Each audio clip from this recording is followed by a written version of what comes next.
Hello, everyone. Well, as you can see, I have two guests today with me. Now, they're a team and it'll all be explained.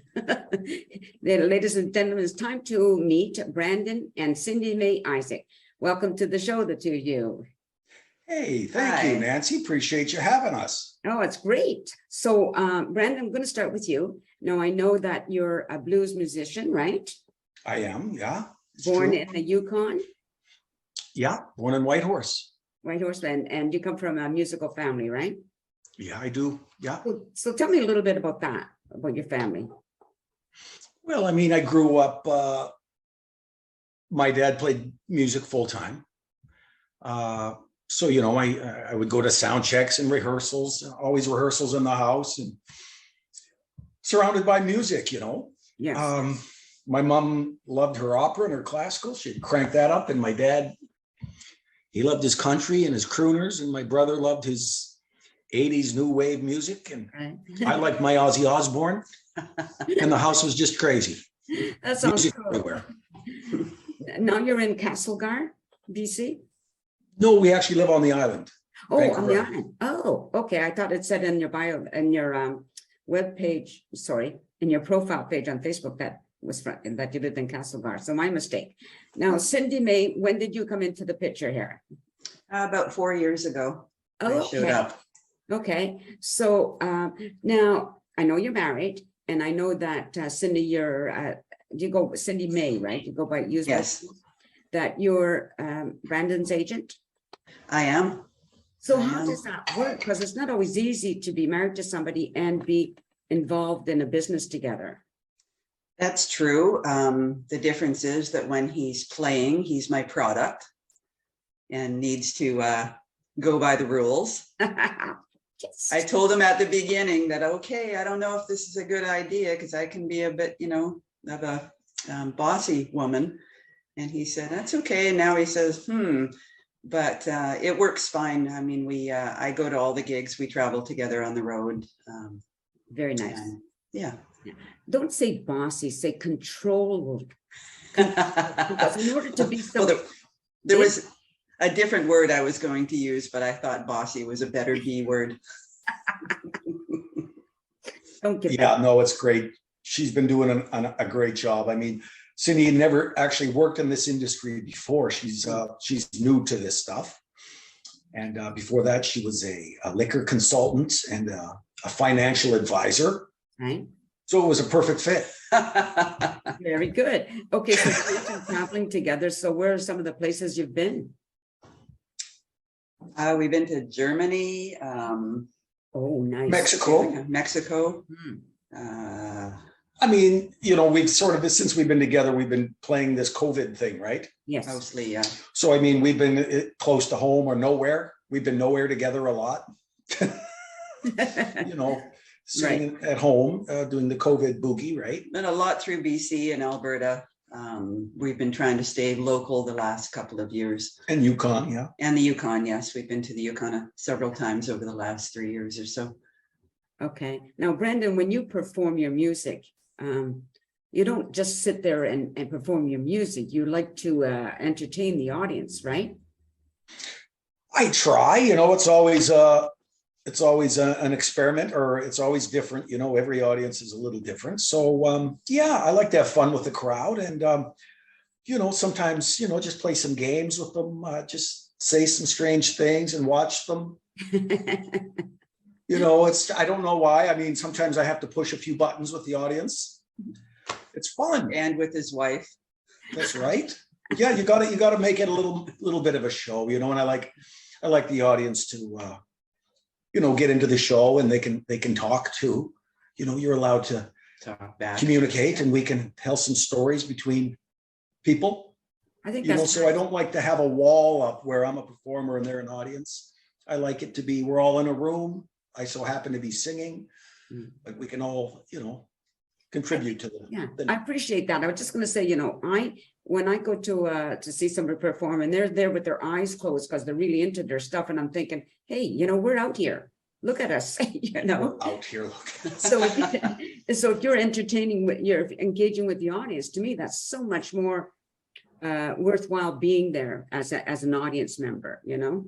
Good point. Good point. I mean, I'm guilty of closing my eyes too, but not when I'm talking to the people. No, But once in a while, I do go off into that space where we go. But yeah, but once in a while is not a bad thing. I don't mean it that way. I mean, just some people are just so into their own head and well, with their music that they're just almost not aware of the audience. Now, I understand that in a way that can happen. I get it, right? But for an audience member, that's not so great. right. Well, Harp Dog Brown never had that problem, did he? Oh, yeah, you know him? You knew him? Oh, I played with Harp Dog for many years. We've traveled and toured together, and yeah, he was a dear friend of mine.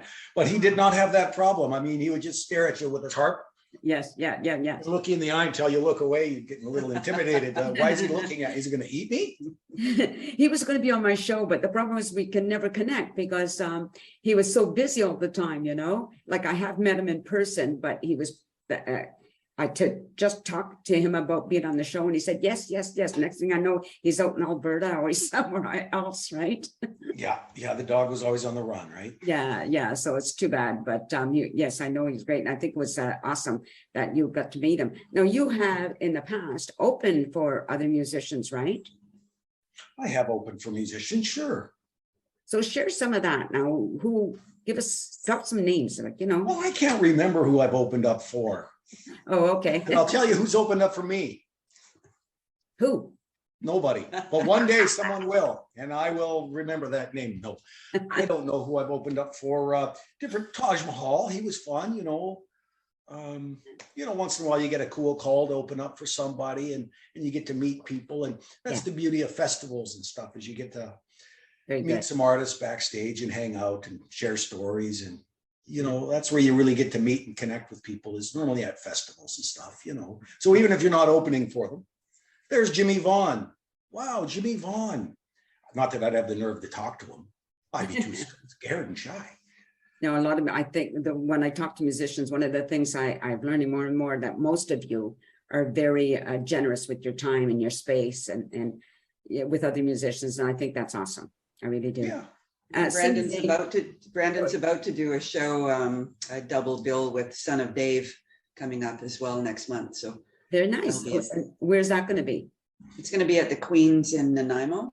Oh, okay. Right. And it's interesting because they're both right now up for the same award for Blues Artist of the Year in the West Coast Music Awards. Western Canadian. Very good. No, so there you go. I'm going to take out Son of Dave. Dave, if you're listening. Now, Cindy, may you represent a couple of other musicians as well, right? Yeah, I've recently started representing David Vest and Paul Pagat. We're kind of on our early stages of that, as Brandon and I just moved, and I've been busy like crazy trying to get this new place together. But yeah, it's interesting. They asked me when we were out at the Hornby Island Blues camp, and I thought, I didn't really want to, because he's a lot, we're busy, so she's trying to raise me all by herself. It's right? Really hard. Anyhow, but they're both such great musicians in their own right that I thought, well, this should be fairly easy. They both got great names and great track records and pedigrees. So, and there you were wrong. It's never easy. It doesn't matter who you are. It's hard these days, isn't it? Yeah, it is. Yeah. But I've never been really busier since Cindy's come into my life. And I've had agents and managers before, when Cindy again came in, sort of unqualified in the music industry, but she's got a good brain, her heart's in it. She knows how to build relationships with people, treat people as human beings and stuff. And so now she's got me playing half as much, but I'm making twice as much money, see? Oh, well, there you go. So however that works, I got way more downtime to write and practice. And then, we're not playing smaller free shows. We're kicking it up to, just ticketed events and taking the next step. Very good. It wasn't easy to do because I sort of made my bread and butter on those little pubs and restaurants where you get ignored and people don't give a 2 cents that you're there. But it's kind of interesting, because like I live in a condo and a guy above me, he plays the fiddle. So we arranged a a couple of times we arranged this thing. We invited the people in the building and other people to come and listen to him. And now he's used to performing while people are talking, because he used to work in a lot of volunteer in a lot of the senior centers, right? Mhm. You know, and it doesn't bother him one little bit. But what happens with when I was watching the people is sometimes they'll talk and then they'll stop and they'll listen to him because he sings as well, right? So you have both of those things going on, you know. It I can don't. be, it can be pretty soul draining when you're in a corner and you're doing your original music and you're giving it your all, and people just, you're almost a bother to them. And but on their behalf, they came to a pub in order to meet with their friends and have drinks and stuff. So it just, and it's much harder to sell a $30 ticket when you're in a pub where people can see you for free. Yes. So I mean, you're getting paid to be there, but Barely, really. yeah, but it's not the You know. same thing. So And it's not, yeah, it's not their fault, like you say, right? They're there to visit with their friends. Yeah. So it's a great place for young musicians to cut their teeth and learn how to play in front of a rugged audience that don't give a crap. Yeah. Good way to cut your teeth. Yeah. I and understand.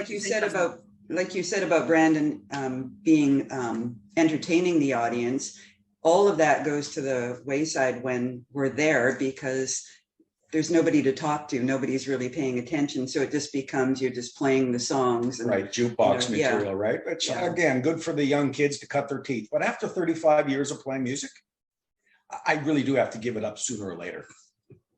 You know, when am I going to quit? What do you call it? Paying my dues? Never, because we're musicians. We never quit paying our dues. We just keep playing, and we just keep being thankful that we're allowed to do this. Mhm. You know, I agree with you 100%. Look, I'm 74. I'm doing an interview show. Why should I quit? You look fantastic, you by do. the way. Yeah, looking good. Wow. All the I would both. have never. Just kidding. Your face is frozen. I don't get paid for this, so I obviously can't afford this. But getting back to the audience stuff, and no, I used to do stand-up, so it's very, very disrupting when people are talking when you're trying to do stand-up, right? So, Oh, for my sure. gosh. And I always Wow. think, like, don't be ignorant, people, you know? Like, I've had waitresses talk so loud, trying to compete with me, and I'm thinking, I'm not here to take your job. Hello, you know? Right, For sure. right. So you must have now, I would think like if you're doing, say, a concert venue or something like that would be almost better, right? As far as audience concerned. Yeah, usually if they're paying to come, they're there to listen. We also do a lot of house concerts, which we happen to love, because same thing, people are there to listen. It's more intimate. It's fun. We meet great people, and there's often great food. And so, yeah, those we like a lot, and they pay fairly well too. So, And when people put money in, they want to listen and get their money's worth. mhm. They're like, okay, I've invested in this. I want to hear, and I want to get that $20 or $25 in my ears. You know, I don't want to get ripped off. So they're invested in the show. You walk into a pub for free. Who cares? Yeah. You know? Yeah. So I keep going back there, but boy, that's rough stuff. Now, do you mainly perform blues? Yeah. I mean, you know, I kind of come from the school of, you know, if you go back 100 years, there was no blues. There was no country. There was music played by folks, folk music. Right. That's what it all was. There was blues. There wasn't a blues and a country music. There wasn't it was a music played by folks. And anybody that's a folk plays music, except horses. Right. No, you're kind of into the history of music, right? Oh yeah, I love the history of music, you know, and I love all different styles. The blues there's a thread of the blues, and I do play a lot of blues. Mhm. But then again, I love to play Ink Spots and Mills Brothers and whatever. And some country. And some country, or, you know, there's whatever, you know. Yeah. Yeah. You mentioned like your writing during your downtime, so you perform some of your own music as well, your own songs. Yeah. Some nights I'll do all my own songs, and some nights I'll do some, you know, depending on the crowd and the vibe in the room and stuff, you know. Are you a Yeah. solo performer? I am. I'm a solo and a duo and a trio and a 4-piece and a 5-piece. Yeah. I do it all, right? So depending on the budget or the need of the venue, if it's a festival, you know, maybe you can have your 5 guys there, you know. Right. Oh, nice. Yeah. So Cindy May now, as an agent, what are your goals for the musicians that you represent? Again, like I've been doing with Brandon, getting people to play better venues and work a little less. You know, sometimes people are on the road for 22 days out of a month. And when they've got families at home and stuff, that's really difficult. Right. So if I can get better paying gigs, have them work less and make more money. Right. And to, you know, I mean, as I said, the other two guys too are, you know, Juno nominated, they're Maple Blues Award winners. They're, you know, so they're all doing well that way with recognition, but just keeping them busy, you know, sort of like, you know, Brandon, we're pretty busy, but I'm looking at, you know, next month, I think we've got 10 gigs booked, but, you know, we're doing really well with them. Wow. 10, that's Before awesome. Well, before it used to be like 18, 20. Okay. Right. So, and that was ridiculous. You're playing all those gigs. Now we're playing half the gigs and making twice the money. Right. Yeah. So it's a step that Cindy's pushed me in again, and I've taken the jump, and I love it because now I sit around. I'm wearing rabbit slippers right now. You can't see my feet. And I just sit around with curlers in my hair and I watch soap operas all day. Whatever. It's amazing. Well, the beauty of Zoom, listen, you know, you see from the waist up. So Exactly. I'm not saying anything. That's right. That's right.